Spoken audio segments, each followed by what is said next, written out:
Il est 7h, vous écoutez le 102.3 FM Radio Centre-Ville à Montréal. C'est le magazine de nouvelles apporté par Intexto qui est chez vous. Bonjour Jean-Étienne. Bonjour Jean-Hubert et bonjour à tout le monde. Bienvenue. Nous sommes en direct sur Facebook également, en direct sur notre site internet intexto.ca et nous serons en différé sur WhatsApp et YouTube. Alors, on parlera d'église ce matin, Jean-Étienne, à Montréal-Nord et à Saint-Michel. Hein? À Montréal-Nord, on parle d'un ralenti quant à l'ouverture de nouvelles églises ici à Montréal-Nord. Et il y aurait une douzaine d'églises qui ont été fermées à Saint-Michel, ce que l'arrondissement ne reconnaît pas. Mais le chef du conseil des leaders religieux, le pasteur Serge Célestin, le confirme. Son église a été fermée dans Saint-Michel et il essaye d'ouvrir une autre église à Montréal-Nord. Vous allez entendre, en tout cas, ces déboires dans la démarche d'ouvrir une église. Vous aurez écouté également la mairesse de Montréal-Nord qui s'exprime sur la question, qui parle de sa sensibilité, et puis l'ombudsman ici à Montréal-Nord qui met la pression sur l'arrondissement pour réglementer une série d'églises qui ne sont pas conformes à Montréal-Nord, à Saint-Michel. On parlera des églises, que ce soit haïtiennes ou des mosquées, peu importe, là, mais en majorité des églises haïtiennes. Absolument. On va parler de ça. Et en Haïti, on parlera de sitting. Il y en a eu hier des sittings. Absolument. Farval devant le parquet. Il y a eu une exposition et sitting également Petro-Caribé. Devant le Parlement, il y avait un sitting. On va vous parler de tout ça. Et on parlera de l'arrestation de l'ancien chauffeur de Michel Martelly, s'il vous plaît, pour trafic de drogue. Ça s'est passé dans les cailles. Absolument. Donc, restez avec nous. On vous revient tout de suite pour les détails, mesdames et messieurs.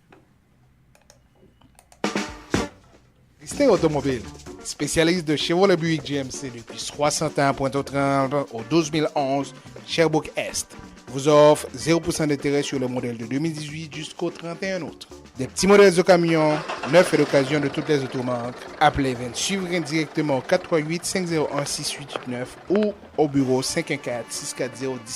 Appelez-le 514-640-1050 pour bénéficier de 0% d'intérêt sur tous les modèles de 2018. Cette offre est valable jusqu'au 31 août 2018.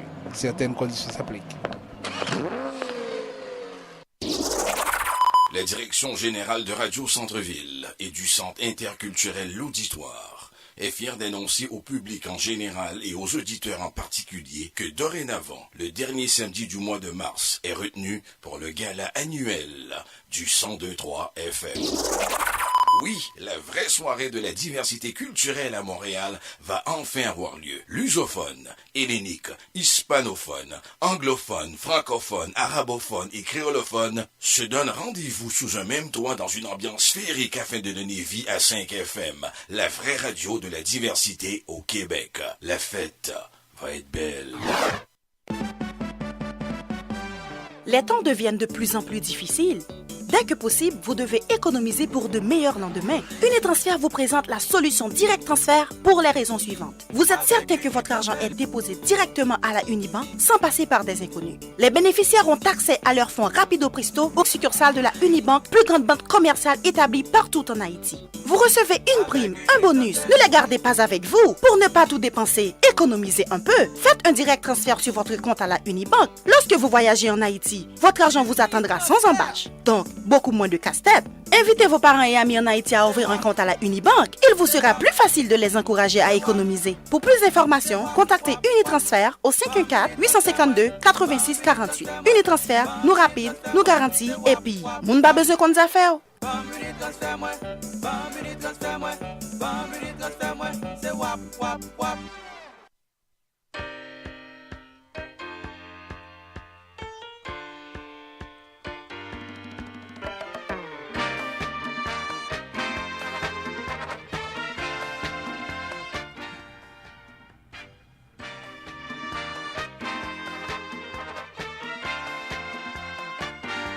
Côté moi, quel va la grave, Italien là, coin, là, t'as le montrer lui. qui campe en quoi? Il y a 3 l'église en 10e dans l'alpha féminin. Et des femmes qui viennent dans l'assemblée. Ils disent pas comprendre pour qui ça et arrondissement accepté que l'église yo descend militaire yo fermé. T'es gon latino, t'es gen 2 haïtiens. Quand il y a au fin fermé ici. Moi-même c'est avancé pour ici moto. Voilà, c'est le pasteur Serge Célestin et qui justement préside le conseil des leaders religieux à Montréal, notamment un conseil qui est très actif à Montréal-Nord. Et là, il était dans Saint-Michel avec moi pour me parler de son projet d'église qui a échoué dans Saint-Michel. Okay. Et pendant 3 ans, il n'a pas réussi à obtenir un permis malgré toutes les démarches, tout l'argent qu'il a dépensé pour justement ouvrir une église dans Saint-Michel, ce qui n'a pas été fait. Il y aurait une 12aine d'églises comme ça qui ont été fermées par l'arrondissement, selon le pasteur Serge Célestin.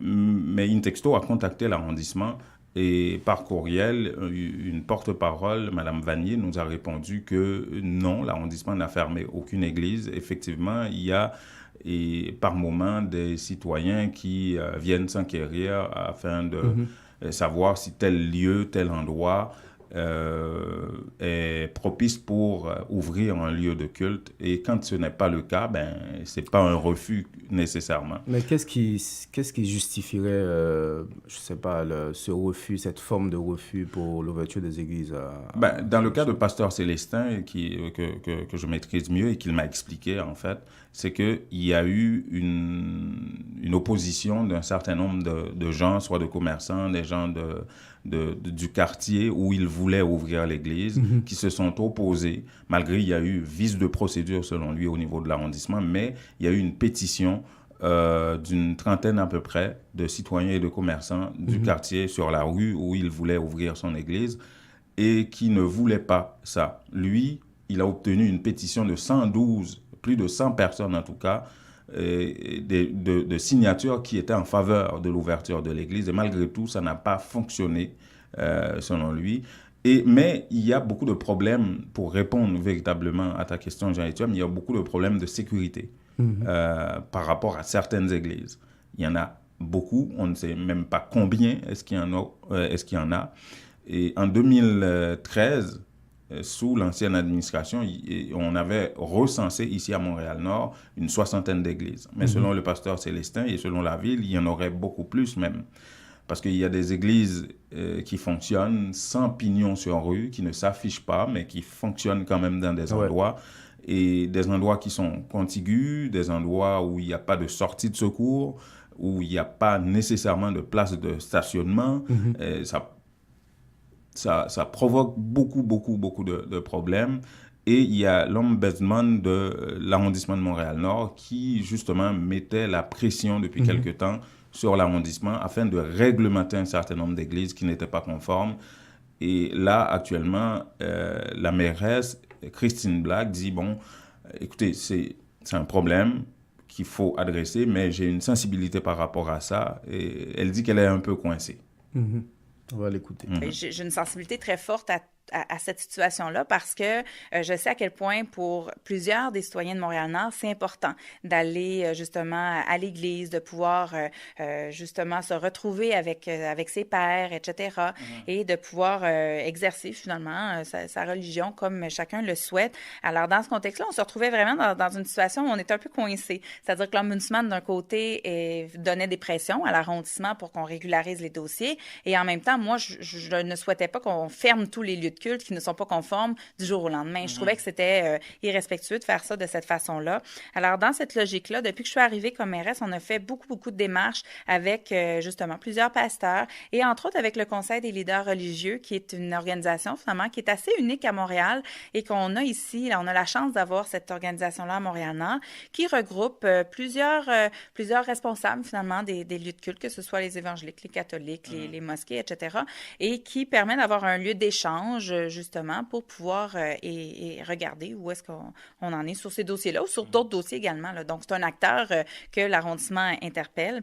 Donc, dans les derniers mois, en fait, on a eu des échanges avec eux. Alors, sans dire que c'est un moratoire, je vous dirais qu'on est plutôt sur le ralenti en ce moment parce que il y aura des démarches qui vont être faites, il y aura des annonces qu'on va faire sous peu. Voilà, Christine Black, qui Elle a été aussi claire. Hein. Oui, assez claire, qui adopte une position un peu mitoyenne, si vous voulez. On lui demande carrément de fermer ou d'appliquer un moratoire, mais elle dit un moratoire, c'est un peu drastique, il faudrait trouver un juste milieu. Elle est en discussion continue avec le Conseil des leaders religieux, les pasteurs et ceux qui voudraient ouvrir des églises, justement pour revenir, vas-y. Non, je dirais que quand même à Saint-Michel, ce n'est pas nécessairement le cas. En tout cas, s'il faut croire M. Serge, il y aurait une douzaine d'églises déjà fermées. Oui, mais l'arrondissement ne le confirme pas, en fait. Mais il s'est promené avec moi dans Saint-Michel pour me montrer où se trouvaient les églises qu'on a fermées. J'ai vu les endroits, mais quand j'ai contacté l'arrondissement, mais non, l'arrondissement ne tient pas. Tu as pu vraiment compter une dizaine ou tu as... J'ai pu compter je n'ai pas visité tous les lieux, la douzaine d'églises, mais j'ai visité plusieurs lieux où il était censé avoir une église et que l'arrondissement de Saint-Michel qui dit vrai dans cette affaire-là? Bonne question. C'est la question à $1 million. Mais en tout cas, Serge Célestin, pasteur, il voudrait ouvrir son église maintenant à Montréal-Nord parce qu'il a échoué dans Saint-Michel. Et justement, il a fait une demande. La demande est en cours. Il y a des exigences, justement, de sécurité, évidemment, que l'arrondissement de Montréal-Nord lui a faites. Et il est dans la procédure. Il a payé. Mais aussi, Serge Célestin, pasteur, reconnaît que c'est une problématique qu'il faut adresser, qu'il y a vraiment beaucoup d'églises et qu'il faut réglementer ça. Il faut montrer tout les c'est même Montréal non mais ouais. Il dit tout côté jaune yo, c'est yo il dit qui conditionnel nous capable faire. Mal acheton un temple dans zone là. Yo fait me payer 900 ça c'est application moi puis Montréal Nord pour Black oui tout c'est même. Me payer $967 juste pour me remettre sur ça. C'est l'église qui a frappé comme ça.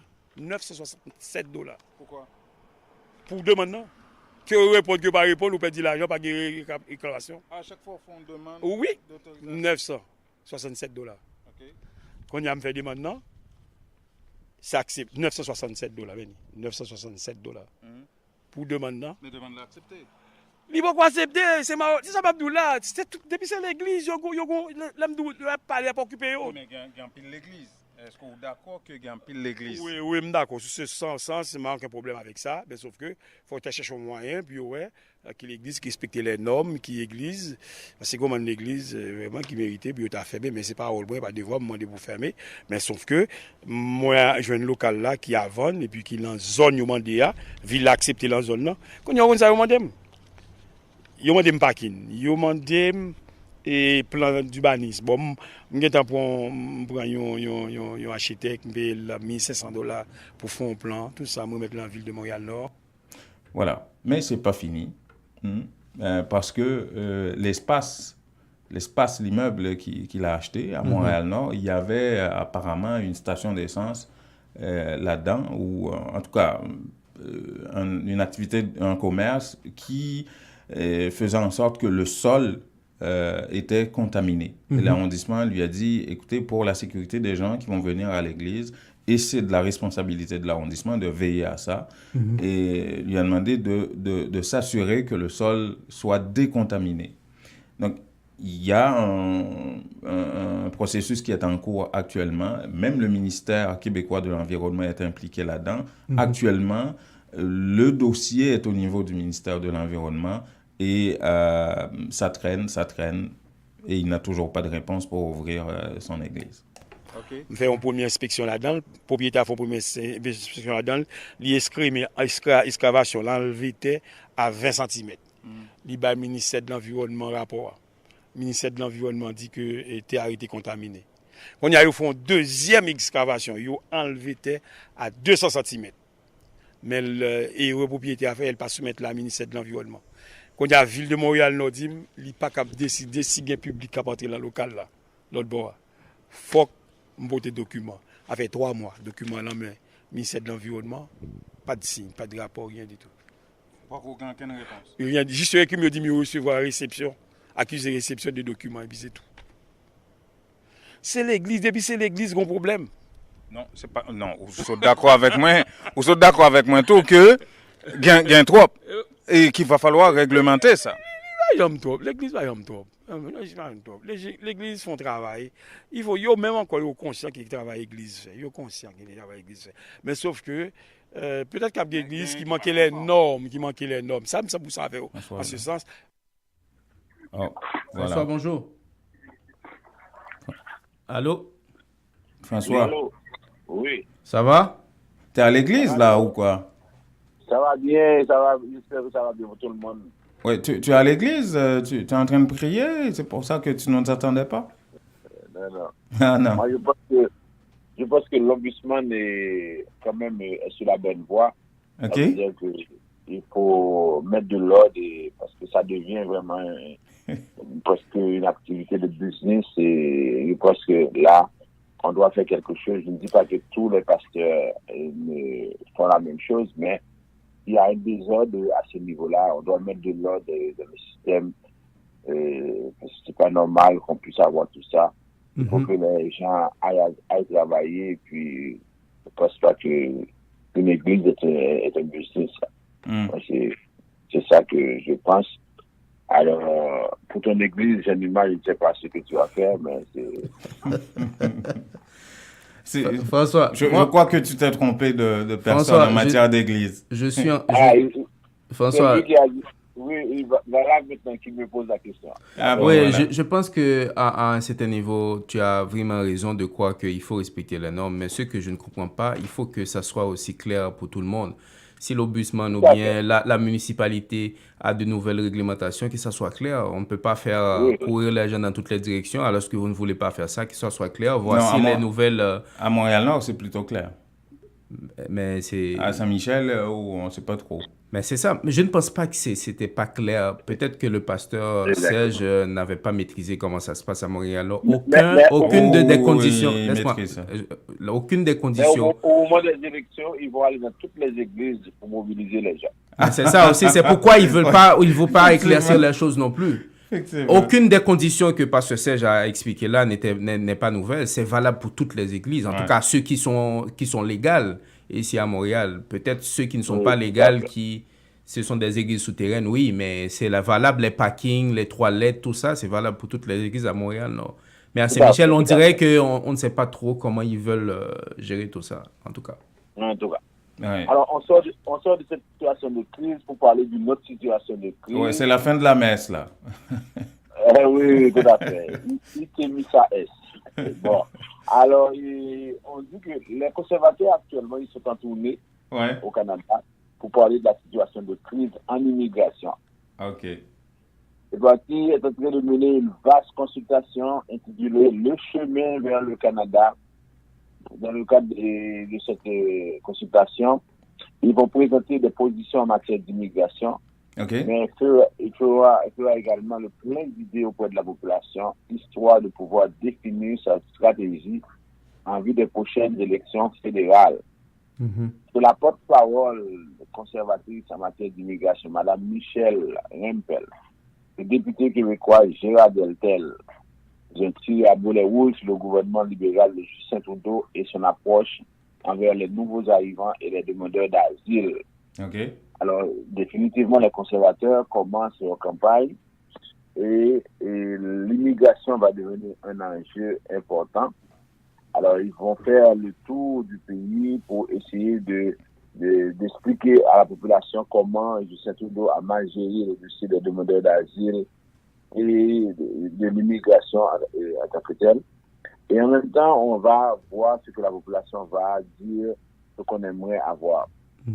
Madame Limpel, qui est porte-parole depuis 3 ans, elle dit que sous le gouvernement de M. Andrew Scheer, on va améliorer les délais, on va changer les choses. Mais Madame Limpel a la mémoire courte parce que sous le gouvernement de M. Harper, on n'avait pas de meilleur délai. Ça veut dire que elle le dit, mais c'est avant les élections. Ça veut dire que là encore, Mme Rempel et le Parti conservateur, ils font face maintenant à une autre crise. C'est M. Maxime Bernier qui se base sur l'immigration pour défendre le multiculturalisme et la diversité de M. Trudeau. Alors, je ne sais pas si vous êtes au courant de ça. Il envoie des tweets pour expliquer que actuellement, on est en train de favoriser la diversité des immigrants, tandis que on va, par exemple, laisser de côté les valeurs canadiennes. Ah bon? Oui, il a pris l'exemple qu'on est en train de déboulonner une statue de John McDonald, alors qu'on va créer quelque chose pour le Pakistan, une statue pour le Pakistan. Alors, il dit, qu'est-ce que le Canada a à voir avec une statue de leader au Pakistan? Tandis que John McDonald, qui a fait l'histoire ici au Canada, c'est sûr que John McDonald a eu des démêlés avec les Autochtones. Alors, il dit, qu'est-ce que ça a à voir avec les valeurs du Canada? Alors, là, actuellement, c'est un débat assez important qui se fait.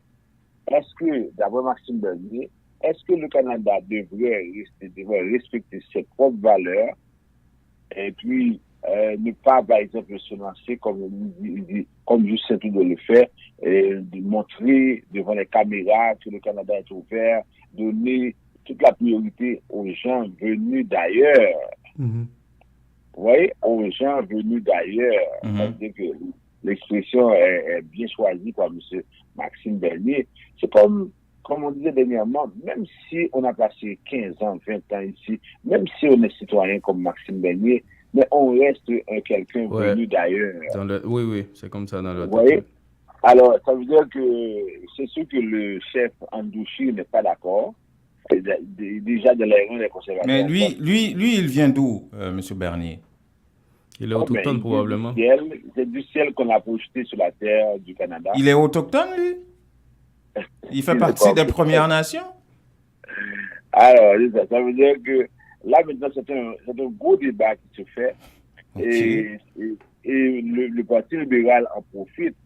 C'est-à-dire, chaque fois que Maxime Bernier, c'est comme une sorte de Donald Trump, il envoie des tweets, et avec ces tweets, on utilise ces tweets contre le Parti conservateur.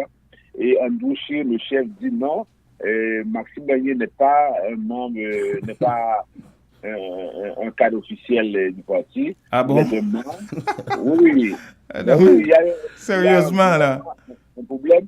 Et ils se réunissent en fin de semaine pour leur congrès. Et là, ça va vraiment être difficile parce que Maxime Bernier, il y en a qui demandent son expulsion, mais il y a d'autres qui disent que c'est quelqu'un qui a toujours été élu, c'est quelqu'un qui est très fort dans son côté. En Beauce, oui. Oui, est-ce qu'on doit, par exemple, créer cette division-là? Alors, on pense qu'il va faire comme son père, Gilles Bernier, ancien ambassadeur d'Haïti et du Canada en Haïti. Ouais. Il va siéger indépendant, d'après ce qu'on dit. Mais là, ce débat-là sur l'immigration, et j'ai l'impression que le fait que à chaque fois que M. Trudeau arrive quelque part, qu'on lui pose des questions là-dessus, c'est comme si ce sont des choses arrangées, et puis c'est vraiment ça va voir. Ça veut dire qu'à l'automne, on va voir Gérard Deltel et ça va jouer dur, là. Ouais. Oui, c'est ça. Ça veut dire que la peur, l'identité, l'immigration. Oh là là. Oui. La question identitaire, là, déjà aux élections du Québec qui commencent aujourd'hui, déjà à ces élections-là, ce problème va se poser. Et maintenant, ça va poser beaucoup de problèmes pour les élections à l'année prochaine. Mais ce qui arrive, c'est que le discours des conservateurs n'est pas approprié, ou bien de M. Maxime Bernier. Et si par exemple, Maxime Bernier ou bien le Parti conservateur ne change pas d'idée, je ne vois pas comment il pourrait gagner des votes en disant n'importe quoi des immigrants, tout ça, ça veut dire des gens venus d'ailleurs. OK? Bon, ça c'était la première nouvelle. Deuxième nouvelle, on apprend que les immigrants travaillent, le taux d'emploi chez les immigrants a augmenté à Montréal. OK. Bon, c'est une bonne nouvelle. On dit les immigrés de la métropole. Quand on veut faire parler les chiffres, on va les faire parler. Hein. La réalité est peut-être tout autre. Tout autre, exactement. On met en presque autant de chances d'occuper un emploi que les personnes nées au Canada. C'est ça la question de les personnes nées au Canada. Ouais. Et quand on dit les personnes nées au Canada, et c'est ça, on ne voit pas la deuxième génération des immigrés, la troisième ou bien la quatrième. C'est-à-dire que les personnes nées au Canada, on parle des gens de souche. Alors, il dit le taux d'emploi des personnes a bondi de 53% en 2009 à 61% en 2017. Okay? Les personnes immigrantes, le taux d'emploi a bondi de 53% à 61% en 2017. Pour les personnes nées au Canada, c'est ça? Non, les personnes immigrantes. OK. Or, le taux d'emploi des personnes nées au Canada aussi, pour sa part, entre 62 et 80% depuis 2008. OK. Il est actuellement de 63,6%. Mais quand ils disent les personnes nées au Canada, moi, mon fils, il est né au Canada. Non, il ne peut pas partir parce que ah bon? Il est noir. Il est noir. Mais je comprends pas, là. Ça veut dire que quand tu parles de personnes nées au Canada, on parle de personnes, c'est ce que je disais tantôt là, il parle de personnes de souche. OK. C'est le nous les Québécois, c'est le nous exclusif là. OK? Alors, c'est ça, c'est pas. Parce que pourquoi fait-on la différence entre personnes nées au Canada et personnes immigrantes? Vous comprenez? Alors, on dit que ce qui est frappant, c'est que pour les immigrants aussi depuis 5 à 10 ans, non seulement le taux d'emploi a fortement cru, mais il dépasse même celui des jeunes nés au Canada.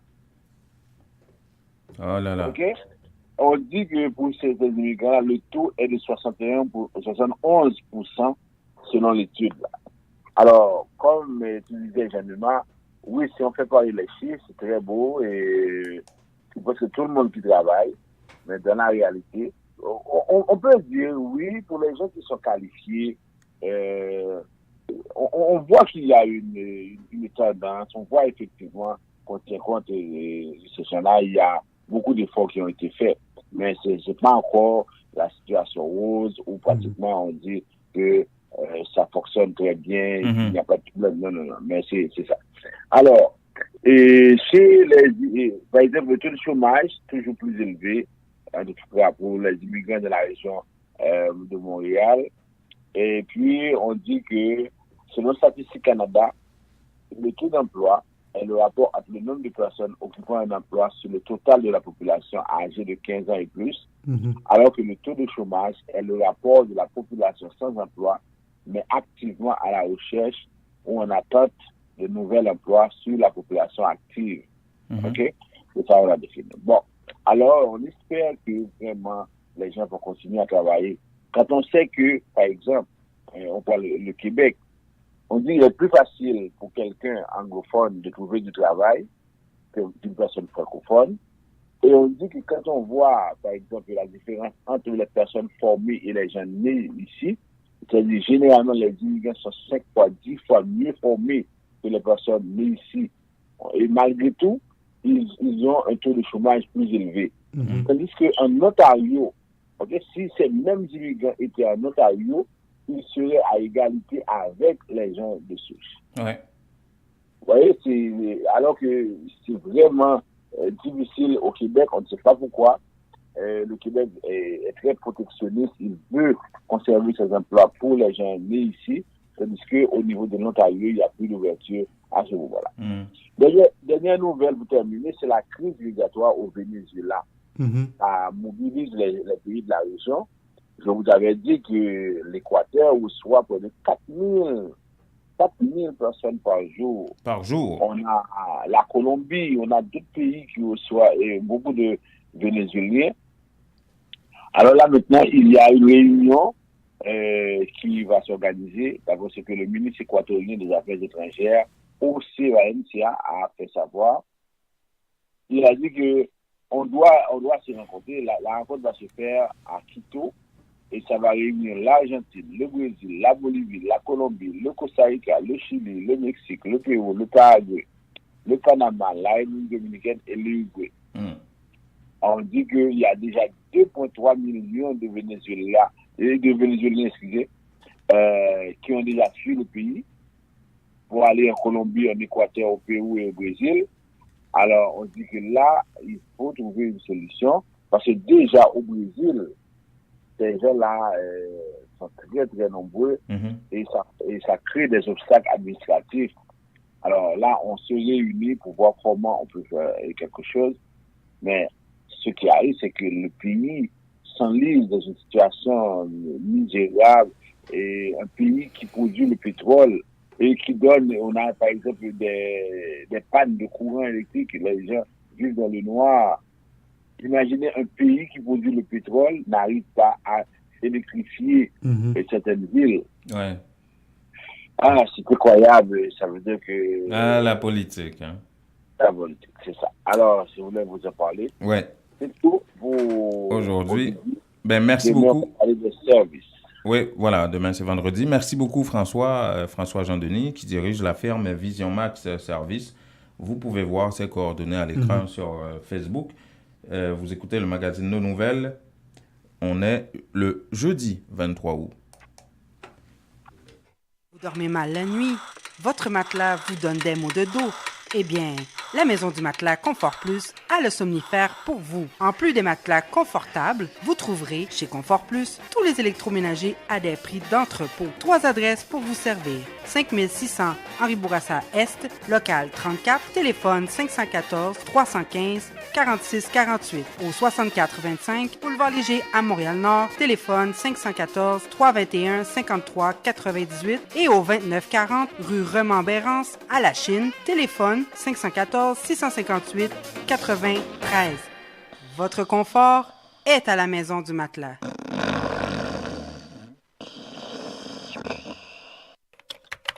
Que regardez-vous sur votre tablette? Une annonce incroyable. Réduction, rabais à gogo, prix PI. Cosmétique multi-ethnique à baisse ses prix et ça ne va pas s'arrêter. Les prix les plus bas. L'entrepôt des produits de beauté cite aussi de nouvelles promotions comme les tresses expression liquidées à seulement 4,25 $. Cosmétique multi-ethnique, une vaste sélection de styles, de marques et de types de produits de beauté en tout temps. Si vous trouvez moins cher ailleurs, Cosmétique multi-ethnique vous rembourse le double la différence. Cosmétique multi-ethnique 42,90 et Bélanger à l'est du boulevard P9.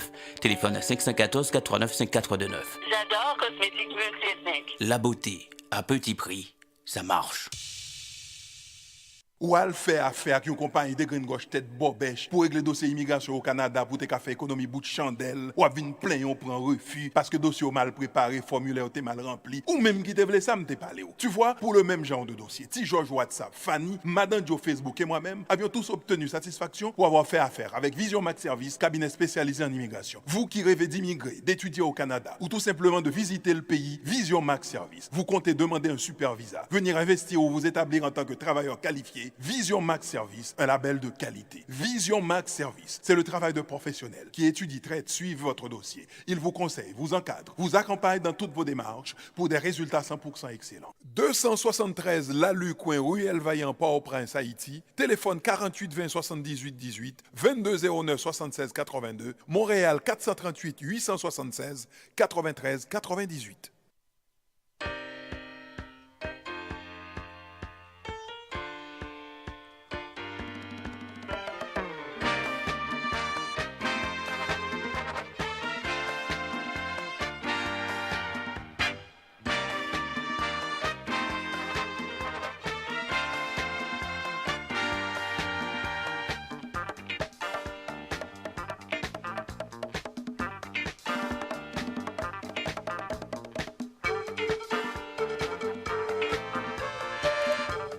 Vous écoutez le magazine Nos Nouvelles, apporté par intexto.ca sur les ondes du 102.3 FM, Radio Centre-Ville, et sur Facebook en direct sur notre site internet intexto.ca.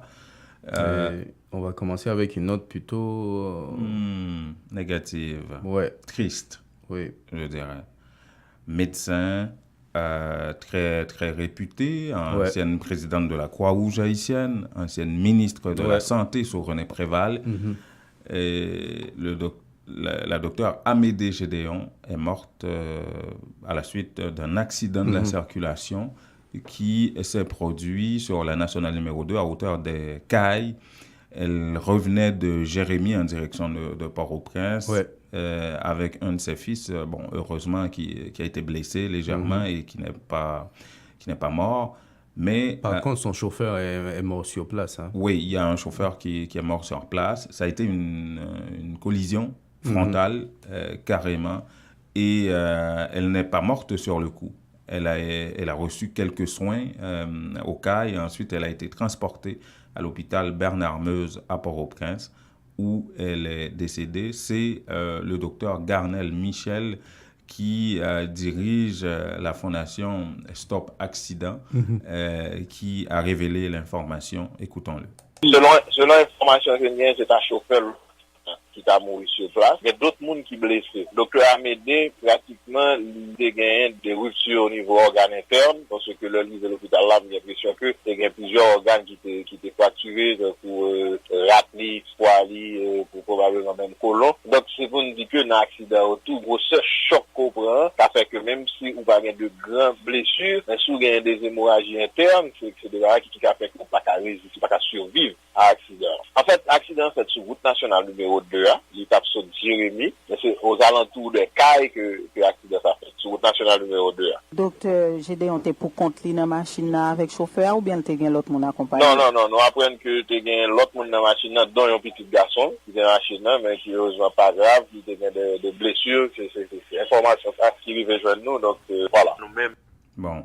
Maintenant, on va parler de sitting. Il y en a eu en Haïti. Justement, Petro-Caribé continue à faire parler d'elle. Énormément. Ce n'est pas seulement sur les réseaux sociaux, sur WhatsApp, sur Facebook. Vous avez dû voir ça passer sur votre fil d'actualité Facebook. Des gens qui ne tarissent pas d'imagination pour dénoncer le fait qu'il n'y a pas de rapport sur la gestion des fonds Petro-Caribé. Où est l'argent de Petro-Caribé? C'est la question que tout le monde se pose sur les réseaux sociaux. Il y en a qui ont organisé une exposition au pied du monument de Jean-Jacques Dessalines, justement avec les photos de ceux qu'ils accusent d'avoir dilapidé ces fonds-là et qui étaient exposés au pied du monument. Et puis, il y avait un sitting en même temps. Écoutons quelques-uns d'entre eux. Ensemble de moun sa c'est des gens qui crasent l'argent Petro-Caribé. Et l'argent Petro-Caribé, nous estimons si nous avons fait gestion de manière rationnelle. Jodi, tu as des beaux gens à l'hôpital, tu as des beaux gens en route, tu as des beaux gens à l'école, tu as de l'eau propre pour moun boire, tu as de la santé. Pour nous continuer à goumer contre bourgeoisie comprador, bourgeoisie antinationale ça yo, bourgeoisie qui pas décidé de payer ouvrier yo. Le facteur 1000 gouttes, bourgeoisie qui derrière pris sur l'État pour privatiser. Je ne dis là, nous faisons ça là, comme exposition sur scène massacre, pour montrer avec la population qui quantité cob, mais c'est ça fait mal avec la population haïtienne. Côté que Venezuela te ban nous cob pour nous faire développement, pour nous faire social là, que monsieur ça, Jean-Marc Belrive, et la tirer. Nous capables là, monsieur ça, prend l'argent, dilapider, craser tout l'argent qui est dans le fonds Petro-Caribé. Autre sitting, c'est au parquet, j'en ai marre. Mais cette fois, on parle de médicaments. Oui, on parle toujours de cette affaire, l'affaire Farval, comme on connaît. Ça fait plus de 20 ans, je crois. Oui, plus. Oh non, attendez, c'est vieux ça, cette affaire-là. Donc, il y a eu procès en mars dernier. Il y a eu condamnation même du docteur Réginald Boulos à passer 6 mois en prison et à payer 3 millions de gourdes par enfant aux parents. Et il devrait y avoir exéquature de cette décision prise par un juge d'instruction qui instruisait l'affaire et qui a conclu, qui a condamné justement les laboratoires Farval. Mais jusqu'à présent, il n'y a pas de suite par rapport à ça. Et c'est le commissaire du gouvernement, au CNAM Clamé Daméus, qui devrait donner suite à tout ça, mais il n'y a pas de suite. Donc, les parents des enfants victimes de tout ça ont organisé un sitting devant le parquet. Nous connaissons compagnie M dédommagé monsieur déjà. Vox la Hollande dédommagé monsieur déjà. Mais monsieur Kembe Kwabio, il fait Autoplaza, il fait des limates parce que c'est un six frères qui était dans le laboratoire Paval. C'est Réginald Boulos, Wuldof Boulos, Carlo Boulos et Marie-Thérèse Boulos. C'est un six frères qui était dans le laboratoire époque médicaments et tué tout le monde. C'est exéquature là qui manque nous. C'est lui nous vient chercher dans mes Oknam jodi. Parce que procès fini depuis le 8 mars, nous pas qu'à joindre exéquature là. Comme nous connaissons mettre c'est commissaire gouvernement Oknam clamé d'Amérique qui pour ban nous. Chaque jour nous vinn dans faire sitting déjà. Nous fait grève de la faim déjà. Personne moun pas jamais demander nous chien. Ça nous vient chercher là. C'est coup de cop cap bail pour signer faux dossier avec Madissin pour voir un appel. Alors nous vinn jodi pour nous demander mettre Oknam. Est-ce que vraiment faux dossier que signé est-ce que nous on appelle mais petit moi qui mourir dans sirop poison Ismaël Gabriel. Voilà. C'était pas les sittings qui manquaient. Hein. C'est clair. Il y a eu un sitting également devant le Parlement. Ça, cette fois, c'était les victimes de choléra qui demandaient au Parlement d'appuyer les victimes et de légiférer par rapport à ça ou d'aller demander à l'ONU de dédommager les victimes de choléra. Tout ça prouve qu'il y a vraiment beaucoup de frustration en Haïti et beaucoup de difficultés aussi. On peut imaginer dans une seule journée 3 sittings pour des dossiers différents. Ah ben oui. Les gens, ils en ont marre. Ils en ont marre. Et de sitting, on est passé à peut-être arrêt de travail pour les journalistes. Justement, on va revenir au Parlement pour parler de cette brutalité qu'ils ont subie au début de la semaine. Ouais. Notamment un journaliste de Radio Télé-Pacifique qui ont été brutalisés par les agents de sécurité du Parlement. Ça, c'était au moment de cette attaque présumée, en tout cas. Il n'y a pas d'enquête qui confirme ça encore contre le Parlement. Ça a l'air que beaucoup, que ce soit des sénateurs ou des spécialistes en matière de sécurité, évoquent un montage de ce côté-là. Mais à ce moment-là, il y a eu 2 journalistes qui étaient brutalisés. Et là, les journalistes accrédités au Parlement ont décidé depuis hier de ne pas ébruiter quoi que ce soit qui émane du Parlement, aucune information sur le Parlement. Ils font blackout sur le Parlement. Écoutons Juno Jean-Baptiste, qui est journaliste au Nouvelliste.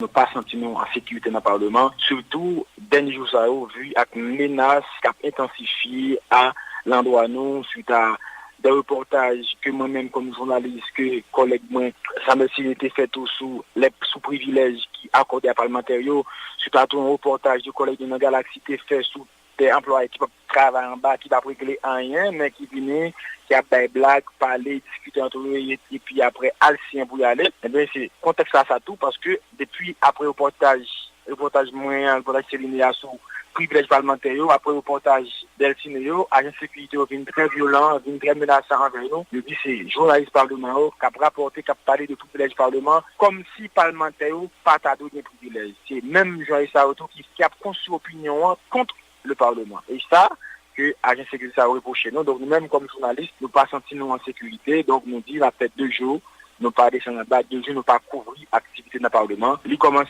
aujourd'hui, la fin demain. OK. On va voir ce que ça va donner, l'impact de tout ça. Oui, on va voir ce que ça va donner. Mais qu'est-ce qu'ils réclament? La révocation de ces agents de sécurité, leur arrestation, c'est quoi? C'est pas très clair non plus. Peut-être dans les commentaires, on va glisser un mot. Parce que le réflexe devait être la procédure judiciaire correcte. Déposer une plainte, etc., engager un avocat, etc. Mais on a toujours tendance à remplacer les procédures. On a toujours tendance à faire peut-être qu'ils font les deux aussi. Qu'ils font les deux, on ne sait pas. C'est vrai, c'est très bien de faire le blackout pendant 2 jours, mais à la fin, après 2 jours, on va recommencer. Mais est-ce qu'il y a une procédure judiciaire enclenchée? Il faudrait qu'on apprenne à mettre l'émotion de côté et puis de commencer vraiment à réfléchir et à agir parfois. On a anticipé les commentaires. On va parler d'un dossier assez sensible, Jean-Hubert. Comment imaginez-vous qu'un conducteur, ancien chauffeur d'un ancien président de la République, c'est même pas longtemps, Michel-Joseph Mantelli, a été arrêté pour son implication présumée dans des trafics de drogue. On a saisi de la drogue dans sa voiture et beaucoup de liquide aussi, là. Ça s'est passé dans la... blague, alors. Ah non, c'est pas une blague. Ça s'est passé dans la ville des Cayes, mardi dernier. Et justement, il fait partie... Jean-Patrick Maître, qu'il s'appelle, il fait partie de 38 éléments qui avaient intégré sous Martelly la police nationale et qui n'avait aucune qualité pour ça. À l'époque, le RNDDH, Marie-Hélène Gilles, qui était au RNDDH à l'époque, avait dénoncé l'intégration de ces gens-là, dont celui-là qu'on vient d'arrêter, ancien chauffeur officiel de Michel Martelly, qu'on a arrêté pour trafic de drogue. Maître Jean-Patrick, c'est une parmi 38 personnes qu'en 2014, l'équipe Martelly a été décidée à tout prix pour être intégrée dans la police là. Alors que 38 personnes n'ont pas qualifié par rapport à règlement de la police pour être entré dans l'institution. Ils n'ont pas répondu à aucun critère. Pour voir, à l'époque là, il était prêt à passer 2 mois en Équateur et puis malgré qu'ils n'ont pas répondu à aucun critère, ils ont fourré en dans l'institution policière là pour être capable de faire ça ou demander pour faire. Moun sa yo j'en nous dit pas rempli aucune formalité et gros autorité dans la police là à l'époque yo était au courant de ça. Jodi a nous comprendre qui ça te motivé autorité ça yo pour être capable d'intégrer moun sa yo dans l'institution. On espère vraiment un jour on pourra voir comment va finir ce procès là et écoutez comme il a déjà été. Bonne chance. Elle a rappelé Marie-Hélène Gilles que il n'y a jamais eu de procès contre les trafiquants de drogue en Haïti. Les seuls procès qui ont eu contre les trafiquants, c'est quand la DIA, les Américains débarquent en Haïti, les arrêtent et les emmènent aux États-Unis et les jugent. En Haïti, il n'y a jamais eu rien. C'est vraiment dommage. Rien, elle l'a rappelé. Mais comment pacifier Martissant, Jean-Yves? Ah, la bonne question. Ça a l'air qu'il n'y aura pas d'intervention musclée à Martissant.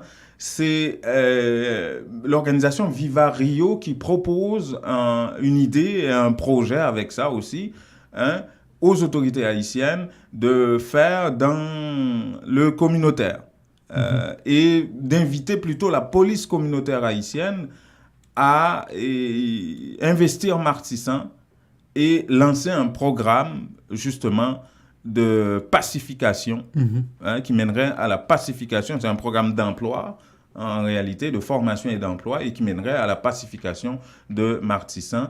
Et on va écouter un reportage de Diego Charles là-dessus. La solution pour la violence, surtout dans les quartiers défavorisés, c'est le développement, c'est les activités sociales, c'est la création d'emplois, c'est la création des activités pour les enfants et pour les jeunes. L'approche sécuritaire de la police est très importante, mais il faut fonctionner en partenariat avec l'approche sociale et avec le développement. Conscient de l'importance d'une telle initiative pour ramener l'ordre et le calme à la 3e circonscription de Port-au-Prince, les responsables de la police nationale n'entendent pas se faire prier pour jouer pleinement leur partition. Selon le commissaire principal, Jean-Ismagne Auguste, il est le chef de cabinet du directeur départemental de l'Ouest de la PNH, Berson Soljour. Adresser problème et UDO permettre que jeunes déposer les armes pour que problèmes sociaux adressés et améliorer conditions de vie population ça occuper dans d'autres activités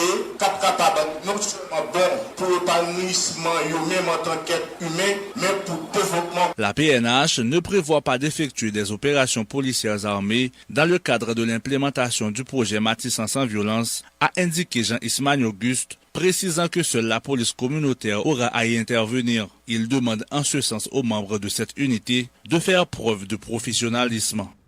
Voilà, on va espérer que ça va apporter des résultats en Haïti. Et ce sont des situations comme ça, que ce soit de violence, d'instabilité, des choses comme ça, et qui provoquent des vagues migratoires vers d'autres pays de la Caraïbe et de l'Amérique latine, des situations que ce soit de violence, d'insécurité, d'instabilité politique, comme au Venezuela. Et là, vous savez, d'ici 3 jours, le 26 août, en République dominicaine, les Haïtiens seront mal pris parce que c'est le délai qui était accordé par les autorités dominicaines pour la régularisation des sans-papiers haïtiens. Or, le gouvernement haïtien est en retard. On craint une nouvelle vague d'Haïtiens ou une situation qui va s'aggraver pour les Haïtiens en République dominicaine. Et ça, c'est les prêtres jésuites qui le mentionnent, qui le soulèvent. Ils se sont réunis hier en Haïti pendant 2 jours, les jésuites des Caraïbes et en Amérique latine, qui ont tenu une réunion en Haïti par rapport à ça, que ce soit la situation des Haïtiens, la situation au Venezuela, dans la Caraïbe et les Amériques latines. Et ces prêtres-là ont demandé aux différents États d'être plus, conciliants par rapport à ces vagues d'immigration qui pourraient survenir bientôt. Chez eux, oui. Ouais. Nous trouvons l'important pour nous demander différents États dans la région Caraïbes avec l'Amérique latine pour y avoir une attention plus spéciale à tous les migrants et réfugiés dans la zone qui trouvent dans une situation difficile et subissent un pile d'actes de discrimination. Nous continuons à gagner un pile vague migration qui sortit Haïti, qui allait dans différentes zones dans la région. RGM constaté que en pile pays commençait à fermer portes.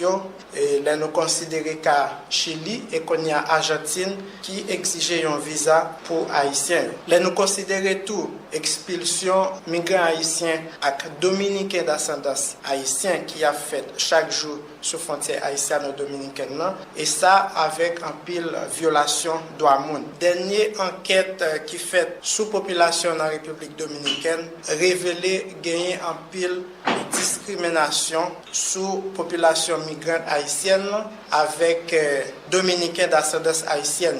De plus, plan national régularisation étrangère qui autorité dominicaine a mis en place pas permettre une réponse correcte dans niveau problème là. Christin Automobile, spécialiste de Chevrolet Buick GMC depuis 61 Pointe-aux-Trembles au 12011 Sherbrooke Est, vous offre 0% d'intérêt sur le modèle de 2018 jusqu'au 31 août. Des petits modèles de camions, neufs et d'occasion de toutes les automarques. Appelez Vin Suivrain directement au 438-501-6889 ou au bureau 514-640-1050. Appelez-le 514-640-1050 pour bénéficier de 0% d'intérêt sur tous les modèles de 2018. Cette offre est valable jusqu'au 31 août 2018. Certaines conditions s'appliquent. Que regardez-vous sur votre tablette? Une annonce incroyable. Réduction, rabais à gogo, prix PI. Cosmétique multi-ethnique à baisse ses prix et ça ne va pas s'arrêter. Les prix les plus bas. L'entrepôt des produits de beauté, c'est aussi de nouvelles promotions comme les tresses expression liquidées à seulement 4,25 $. Cosmétique multi-ethnique, une vaste sélection de styles, de marques et de types de produits de beauté en tout temps. Si vous trouvez moins cher ailleurs, Cosmétique multi-ethnique vous rembourse le double la différence. Cosmétique multi-ethnique 42,90 et Bélanger à l'est du boulevard P9. Téléphone 514 89 5429. J'adore Cosmétique multi-ethnique. La beauté à petit prix, ça marche. Les temps deviennent de plus en plus difficiles. Dès que possible, vous devez économiser pour de meilleurs lendemains. Unitransfert vous présente la solution Direct Transfert pour les raisons suivantes. Vous êtes certain que votre argent est déposé directement à la Unibank sans passer par des inconnus. Les bénéficiaires ont accès à leurs fonds rapido presto aux succursales de la Unibank, plus grande banque commerciale établie partout en Haïti. Vous recevez une prime, un bonus. Ne les gardez pas avec vous. Pour ne pas tout dépenser, économisez un peu. Faites un direct transfert sur votre compte à la Unibank. Lorsque vous voyagez en Haïti, votre argent vous attendra sans embâche. Donc, beaucoup moins de casse-tête. Invitez vos parents et amis en Haïti à ouvrir un compte à la Unibank. Il vous sera plus facile de les encourager à économiser. Pour plus d'informations, contactez Unitransfert au 514-852-8648. Unitransfert, nous rapide, nous garantit et puis, moun ba besoin qu'on nous a fait.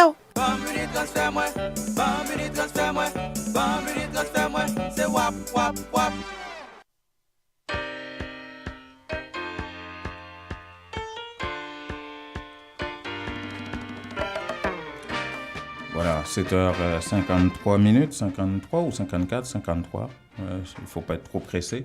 Nos nouvelles sur le 102.3 FM Radio Centre-Ville. Nous sommes également en direct sur Facebook, comme vous pouvez le voir. Merci à ceux qui nous suivent, qui nous regardent sur Facebook et qui partagent cette émission également. Réseau Nord-Ouest, Montréal Pluriel et tous les groupes qui acceptent de partager cette émission qui vous apporte toutes sortes d'informations sur l'immigration, sur les communautés culturelles, sur Haïti, entre autres. Alors, des sittings, c'est pas ce qui manquait hier en Haïti. Ça dénote quoi selon toi? C'est comme je disais tout à l'heure, ça peut une expression de frustration en tout cas, de frustration par rapport à beaucoup de sujets. Surtout quand on sait qu'on n'a pas un système judiciaire assez fort pour pouvoir répondre aux besoins des gens. le réflexe devait être de partir à la justice quand on sait que certainement la procédure va prendre un peu de temps, mais à la fin, on pourrait avoir justice. Mais en Haïti, on ne peut pas espérer ça, malheureusement. C'est dommage de le voir de cette manière. Non, il me semble vas-y. Les sittings, c'est une façon, au moins, d'attirer l'attention de tout le monde. Imaginez-vous justement le cas du parquet. C'est le parquet même qui devait rendre justice à ces gens-là. Ouais. Et c'est au parquet qu'ils viennent crier que il faut juste prendre une décision, justement, par rapport à il y a un juge d'instruction qui a instruit l'affaire. Je suis désolé, là, peu importe qui est impliqué dans ça, mais il y a une décision de justice, un juge d'instruction qui a mené une enquête et qui a conclu à une condamnation. À une condamnation. Jusqu'à présent, il faut juste que le commissaire du gouvernement qui va arrêter des gens partout. Pourquoi? Parce qu'ils imaginent que vous étiez dans les émeutes en juillet, vous êtes arrêté pour ça. Il est omniprésent au Parlement quand il y a cette attaque qu'on pourrait, selon plus d'un des sénateurs même, qui est un montage. Mais pour des sujets comme ça, importants, plus de 20 ans, et puis le dossier est pris, je comprends que c'est quelqu'un de très influent qui est impliqué, mais si vous faites la justice, vous le faites. C'est pas que c'est un vulgaire citoyen, il doit être sous les verrous, mais quand c'est un gros bonnet, comme on dit, et puis on ne peut même pas exécuter les choses. L'autre aspect qui attire mon attention, c'est Petro-Caribé. Non seulement il y a vraiment une grosse campagne, une grosse mobilisation, et on ne sait même pas c'est qui est derrière ça. Finalement, il n'y a personne derrière ça. Il y a énormément de gens, d'Haïtiens, qui se sentent concernés par ça, que ce soit à l'étranger ou en Haïti, et qui posent ces questions-là. Et il est arrivé que d'autres qui ne prennent pas les réseaux sociaux se montrent carrément, ils organisent un sitting. Je crois qu'il se prépare quelque chose par rapport à Petro-Caribé. Je ne sais pas c'est quoi, mais ça risque de sauter dans la face de tout le monde, un peu comme sûr. Les 6 et 7 juillet. Et je n'entends pas les autorités investir les réseaux sociaux pour donner des explications, parler ou promettre pas René Préval, mais Jovenel Moïse, à l'installation, à la nomination de Jean-Henri Seyant, avait demandé aux institutions de mener une enquête sérieuse par rapport à ça, et c'est tout. Mais depuis lors, on n'a pas l'impression que le gouvernement comprend ce qui est en train de se passer là, sur les réseaux sociaux. La force et la faiblesse de la campagne qui se fait maintenant sur les réseaux sociaux, c'est parce que c'est une initiative... c'est pas quelque chose structuré où tu as 1 million, tu décides d'imposer ça. C'est ça, c'est ça sa force aussi. Ouais. Parce que c'est des gens qui comprennent la situation, qui en ont marre qu'on n'a pas de rapport sur ça, qui décident de trouver une formule ou autre de s'exprimer, et ça peut aller vraiment loin. C'est arrivé déjà dans le passé, et quand ça va vraiment... Non, le gouvernement ne comprend pas. Sur WhatsApp, là, il peut... les 6 et 7, là, c'est sur WhatsApp que ça s'est organisé. Absolument. La vague d'immigration qu'on a eue ici au Canada, c'est sur WhatsApp que ça a été organisé. Absolument. Sur les réseaux sociaux, et notamment sur WhatsApp. Et ce n'est pas la première fois. Hein. Ce n'est pas seulement en Haïti, c'est partout à travers le monde. Les réseaux sociaux peuvent vraiment faire beaucoup de choses. Donc vraiment, il faut suivre ça de près. Il faut vraiment suivre ça de près. Il faut qu'on parte aussi. Voilà. Bonne journée.